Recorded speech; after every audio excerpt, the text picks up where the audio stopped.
Infertility treatment? No way, we don't need that. All you need to do is take care of the household chores for the family. What? That's... I turned pale at Jack's unexpected words.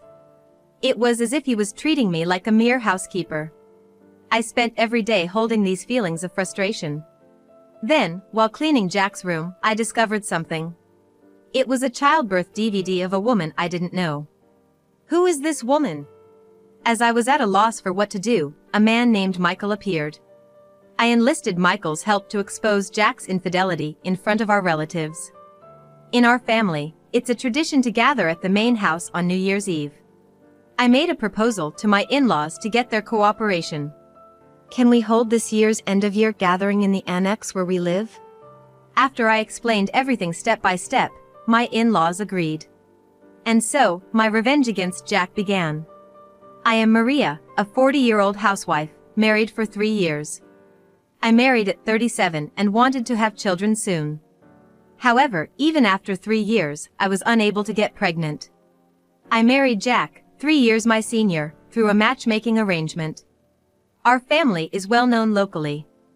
It was a bit strange that Jack, the son of such a wealthy family, remained single until 40. But I thought we got along well and were compatible. That's why I decided to marry him without hesitation. After marriage, we started living in an annex on my in-laws' property.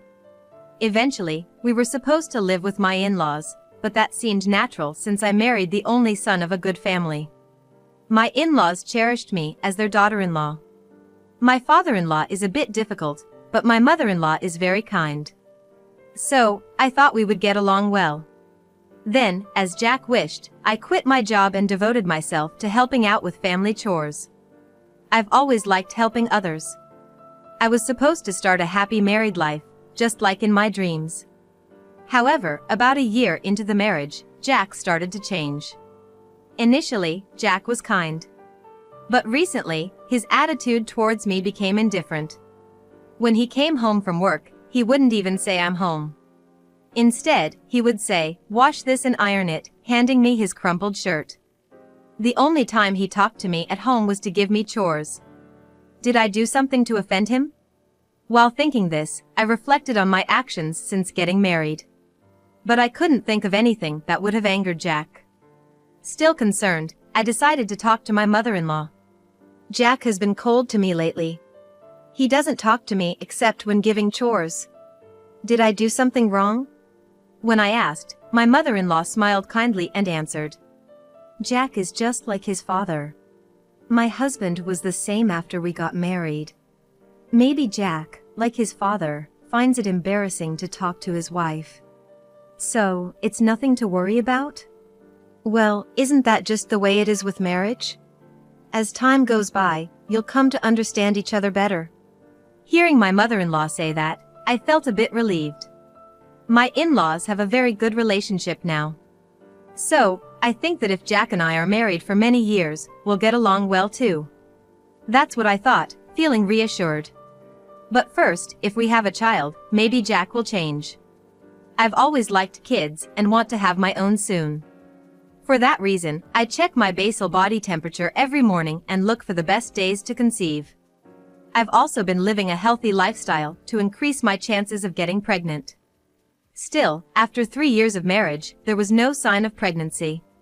Maybe there's something wrong with me. I tried to discuss it with Jack. "Hey, Jack. We've been married for 3 years, but still haven't had a child. I'm thinking of getting it checked out." "Huh? What are you going to check?" Jack asked with an indifferent face. Still, I mustered up the courage to ask. "That's why I mean maybe one of us has an issue. I'm thinking of getting tested or, undergoing fertility treatment." When I bravely brought up the topic of fertility treatment, Jack looked displeased. And then said something outrageous. "Infertility treatment? No way, we don't need that. All you need to do is take care of the household chores for the family." "What? That's..." I turned pale at Jack's unexpected words. It was as if he was treating me like a mere housekeeper. "Jack, don't you want children? Your father expects an heir, after all." When I said that, Jack looked a bit troubled. It'll work out somehow. What do you mean, somehow? I asked, puzzled by Jack's words, but he didn't respond. An heir will work out somehow. I couldn't stop thinking about what Jack had said. And the meaning of those words would later be revealed in an unexpected way. I spent every day holding these feelings of frustration. Day after day, cooking, laundry, cleaning, it's a never-ending cycle. I tell myself it's natural since I'm a daughter-in-law, but the emptiness builds up. Today, I was cleaning Jack's study. There are countless books lined up here. I had to carefully remove the dust accumulated between them. Next to the bookshelf, there's a large CD rack. Since there's a gap, I have to take everything out to clean inside properly. I carefully removed the items, keeping them in order. It looked like there were DVDs on the top shelf. When I tried to take out about 20 at once, I fumbled, and they all fell down. Oh no! I have to put everything back in order. All the DVDs had fallen out of their cases, and I couldn't tell which belonged where. Jack is meticulous, so he labels both the discs and their cases. I started comparing the labels on the discs with those on the cases. Among them, one caught my eye. I didn't know the content, but it read November 30th, 2022, birth of Ethan. Ethan? Who's that? When I saw that, I remembered Jack's words. An heir will work out somehow. Thinking there might be a connection, I decided to play the DVD. I took it to the living room with the TV and put it in the DVD player. Then, I pressed the play button. What appeared was a dark room with only a bed that looked like a hospital examination table. A woman in her early 20s was lying on the bed. She was smiling at the camera. In a large pajama-like outfit, her belly was noticeably large. Apparently, she was pregnant. The woman was smiling calmly but suddenly started to moan in pain. It hurts! Jack, rub my back! Jessica, just a bit more endurance. You can do it. Could this be labor? No, what shocked me more was the man's voice rubbing her back. This voice, is it Jack? Indeed, the pregnant woman called him by that name. The pregnant woman was in apparent pain. I couldn't tell, having no experience, but it seemed like she was about to give birth. So, it was a labor waiting room. Who is this woman? She kept calling Jack's name through her labor pains. And why was Jack there by her side? After a while, a few women in white coats, who looked like midwives, entered. They were encouraging the pregnant woman to breathe properly. Then, she was moved to the delivery table, with Jack following. The next scene, after a pause in filming, was graphically showing the childbirth. The woman, Jessica, continued to call out Jack's name through her pain. Jessica, you're doing great. The head's coming out. Just a little more. Jack's excited voice echoed as well. Tears started flowing from my eyes. Jack had been cheating on me. The label's date was exactly a year ago. This means Jack had been cheating for almost 2 years. Could this DVD be conclusive evidence? But this alone doesn't prove the child is Jack's. In such a case, I would want to consult a lawyer or a private investigator. However, Jack only gives me enough money for living expenses, so I don't have much of my own. As I was at a loss for what to do, the doorbell rang. Peering at the monitor, I saw a man in his late 20s standing there. Hello, who is it? My name is Michael. Is Jack at home? The man, with a troubled look on his face. No, my husband hasn't come home yet. I see. Excuse me, but you are his wife, aren't you? May I have a moment of your time? I was curious about the man with the concerned look on his face. When I opened the front door, he respectfully handed me his business card and bowed. His name was Michael. For a moment, I felt like I had heard that name before. Actually, I wanted to ask your husband about a woman named Jessica, one of his subordinates. I reacted to the name Jessica. It was the same name as the pregnant woman from earlier. Is this Jessica, by any chance, the woman who gave birth about a year ago? To my question, Michael showed a look of surprise. Why do you ask that? Did your husband tell you about acknowledging the child? What do you mean by acknowledging? What's that about? As I pressed for answers in shock, Michael covered his mouth with his hands, as if he had said something he shouldn't have. I'm so sorry. While apologizing, he looked like he had indeed said something regrettable. I calmed Michael down and asked him to talk more. It's okay. I think I have a rough idea of what's going on. So, I won't be surprised by anything you tell me. Could you please explain? I decided to invite him in. I offered him tea, but Michael didn't touch it and sat solemnly. Then he said, almost in a whisper, she's my ex-girlfriend. Wait, so you broke up because she cheated with my husband? No, it's not like that. I was confused by Michael's response. Normally, if a girlfriend cheated with her boss, one would get angry and break up. Or confront the cheating partner. But Michael didn't seem like he was in such a state. But Jessica was pregnant with Jack's child, right? How can you say that's not the reason for your breakup? It's different. Jessica's child is actually mine. I was taken aback by Michael's sudden loud declaration. More than that, what did he mean by the child not being Jack's? You just said that Jack acknowledged the child, right? Does he know it's not his child? I don't know about that. She insists it's definitely Jack's child. But do you have proof that it's your child? Yes, I do. Michael asserted confidently. He had visited to see the child, Ethan, after his birth. He said that Ethan, as a baby, looked exactly like his own baby photos. That's why he tried to reconcile with Jessica. However, Jessica, uninterested in a life with financially unstable Michael, refused to get back together. No, it wasn't just that. Jessica insisted that Ethan was not Michael's son, but definitely Jack's. She had been two-timing them. Since then, she had Jack acknowledge Ethan and was receiving child support and living expenses from him. Jack would get angry when I asked how much he earned, replying, "Why do you need to know that?" Now it made sense. He didn't want the amount of his salary known, for that reason. I felt overwhelmed with a sense of helplessness. Michael, unable to give up on his child, had hired a private investigator. And after thorough investigation, it turned out Ethan was indeed his son. Ma'am, even if Ethan isn't your husband's child, the fact remains he cheated. And he's been silently providing money to Jessica. That can't be overlooked, right? Of course not. We agreed to join forces and settle this matter once and for all. And now, it's December. In our family, it's a tradition to gather at the main house on New Year's Eve. I made a proposal to my in-laws to get their cooperation. Can we have this year's end-of-year gathering at the annex where we live? Why's that? You know our family's gatherings involve a lot of people, Maria.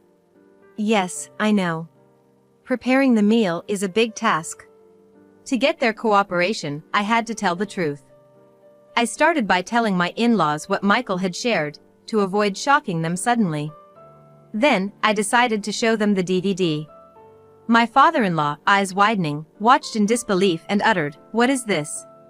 My mother-in-law was also deeply shocked to see Jack accompanying an unknown woman during childbirth. I explained the plan that Michael and I had devised and asked for their help. All right. I don't know how this will go, but let's cooperate. Yes, we need to make things clear with Jack. Having my in-laws' support was reassuring. All that was left was to wait for New Year's Eve. A month passed, and it was New Year's Eve night. Our relatives gathered at our house. In the annex's living room, we set up a long table, barely big enough, and arranged the food on it.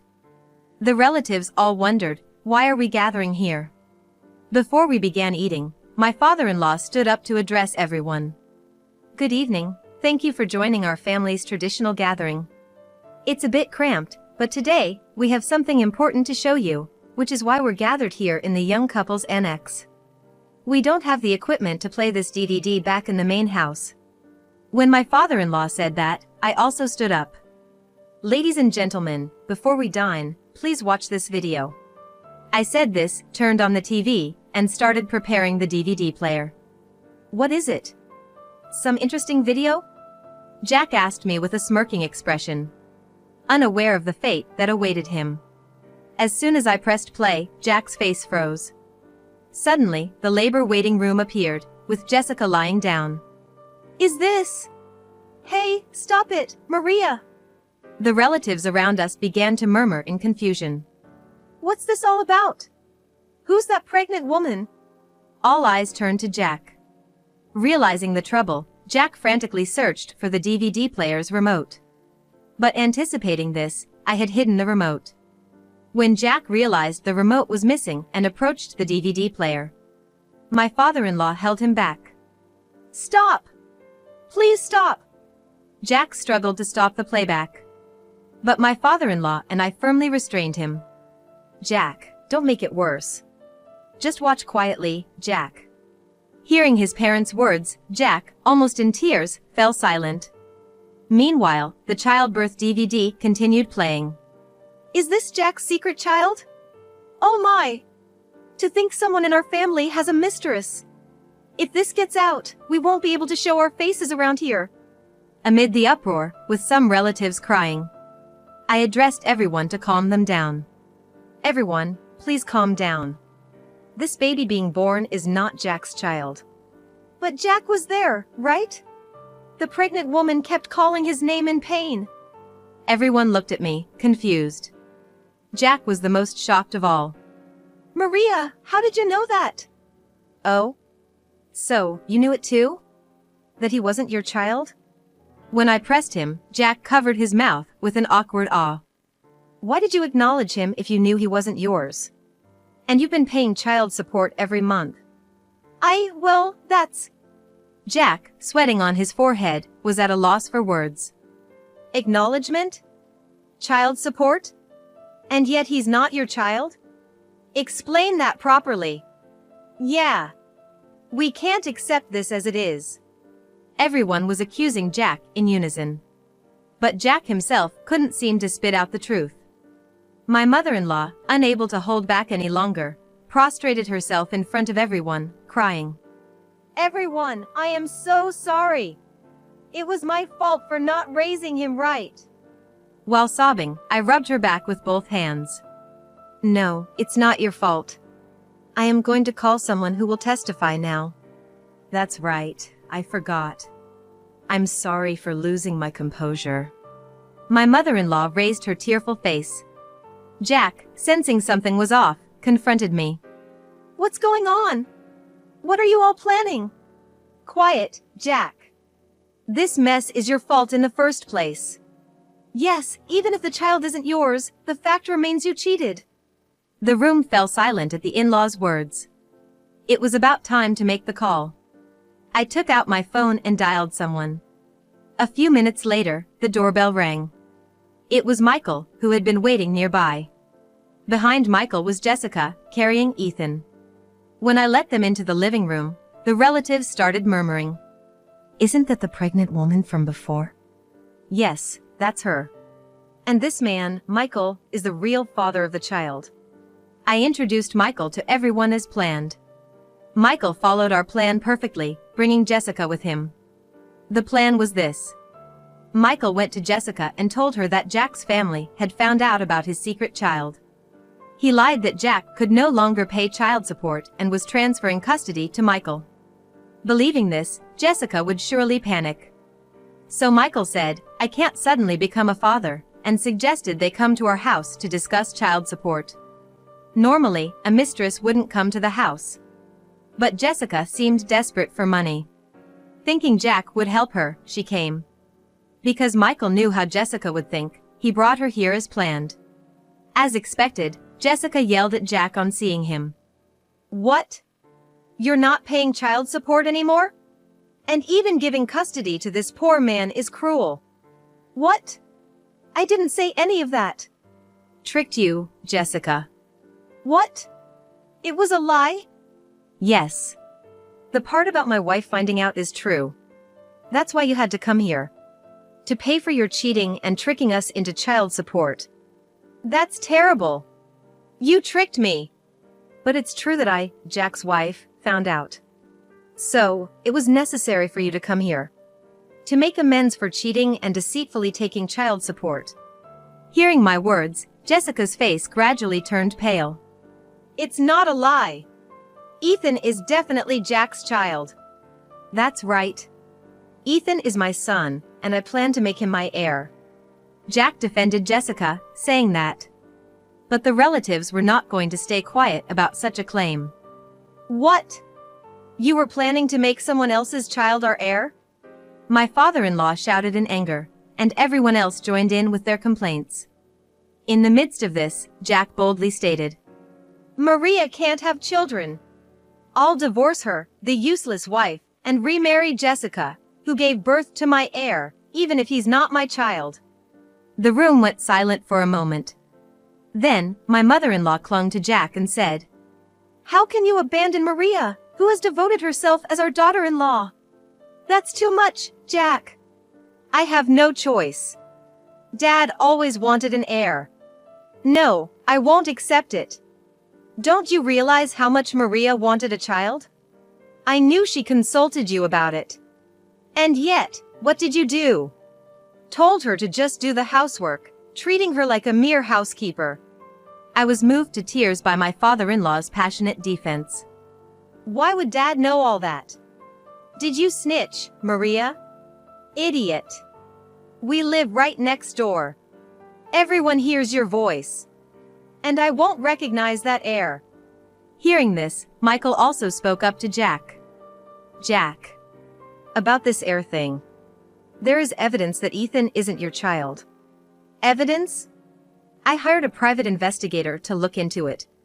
Remember when you were at a bar, chatting happily with the woman sitting next to you? So what? At that time, you were sweating profusely, and that woman wiped your forehead with her handkerchief. Turns out, she was from the private investigation agency. When I went to Jessica's place, I secretly borrowed Ethan's pacifier and had a paternity test done with it. You realize now? You're not Ethan's father. And by the way, Ethan's blood type is AB, you should have known that since you were there.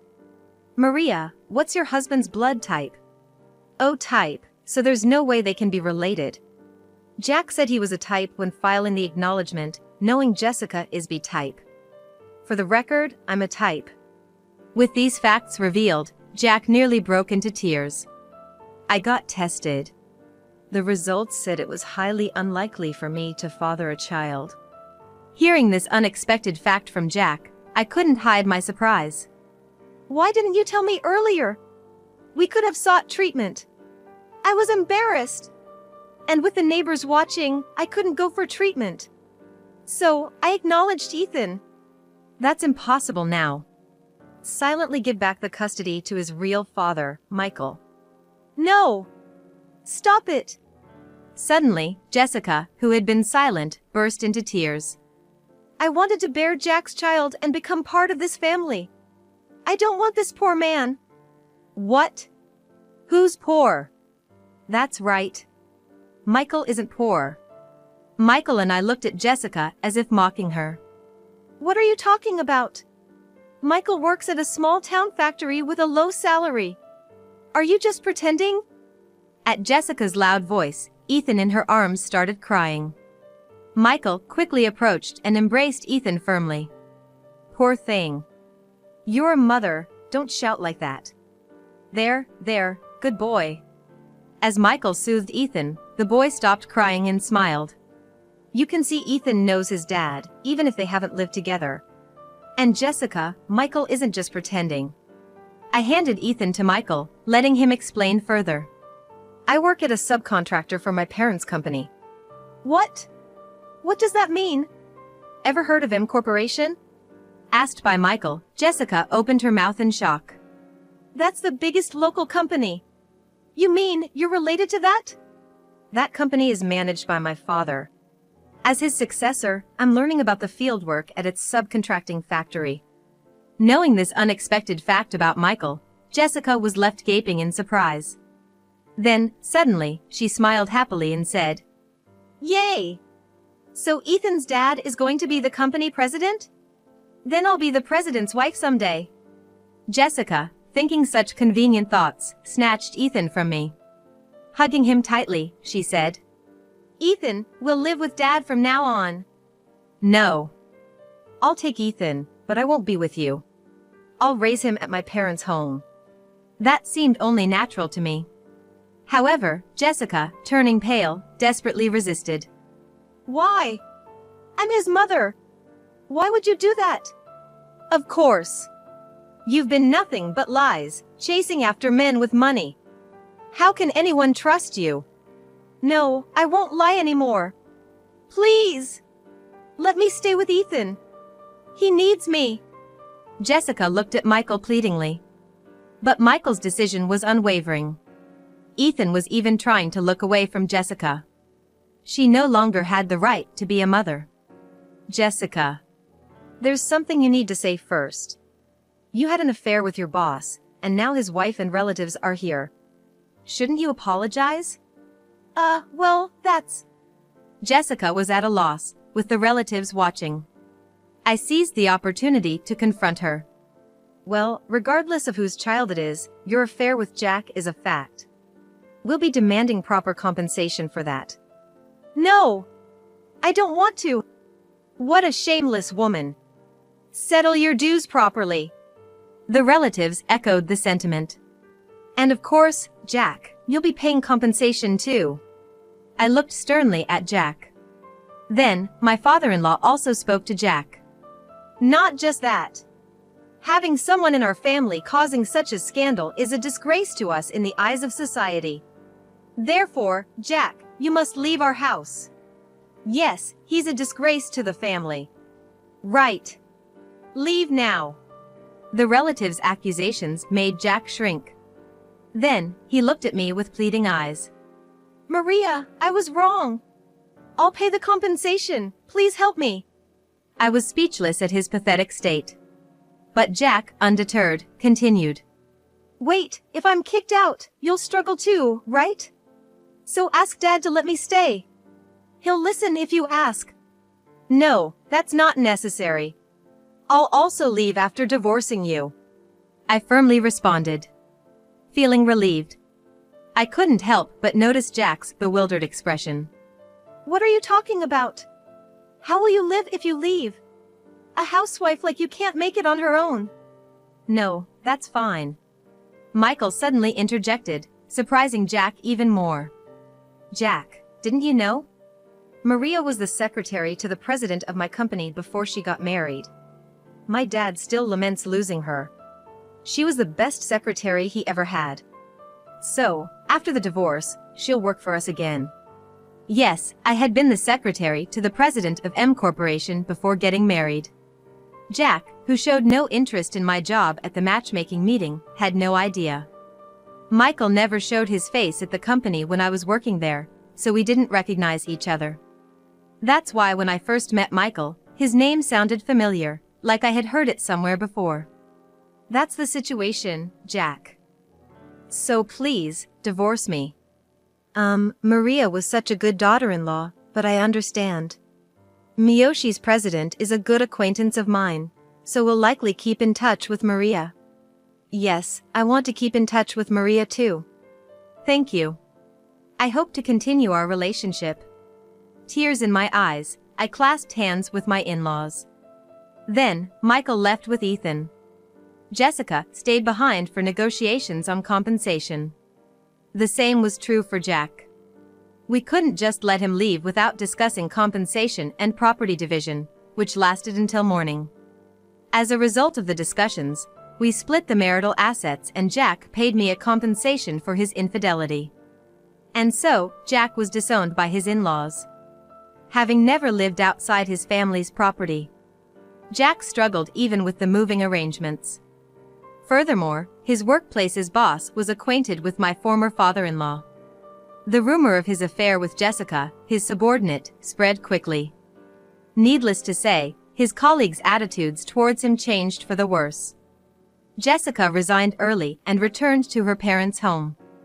However, it turned out that her father, who also knew my former father-in-law, was furious about her affair with her boss and making another man acknowledge a child born from another relationship, and quickly kicked her out.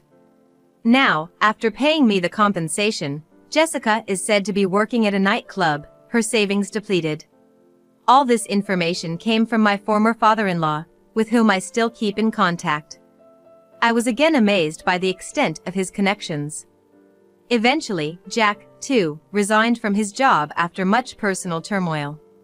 He has since gone somewhere to look for work, but I have no idea where. As for me, I was rehired by M Corporation and am working as the president's secretary. Michael is still at the subcontracting factory. He says he wants to stay at his familiar workplace while Ethan is still a preschooler, ready to rush over if anything happens. Truly, he's a great hands-on dad. I had wanted children myself, but now I'm so fulfilled with my job, I think I'm okay without getting married again. However, about a year later, after Ethan started attending daycare, Michael was set to join the parent company. At first, he would be a trainee. Then one day, to my surprise, Michael proposed to me. I was genuinely shocked by the suddenness. Really? There's quite an age gap between us, are you sure? When I asked, Michael responded with a smile. I've decided ever since you got divorced. Ethan is attached to you, and besides, my dad says it has to be Maria. I know I'm younger, but please, will you marry me? Moved by Michael's sincerity, I was drawn to him. And so, we got married. Now, it's Michael, Ethan, and the new life growing inside me, a child from Michael and me. We're building a happy family together.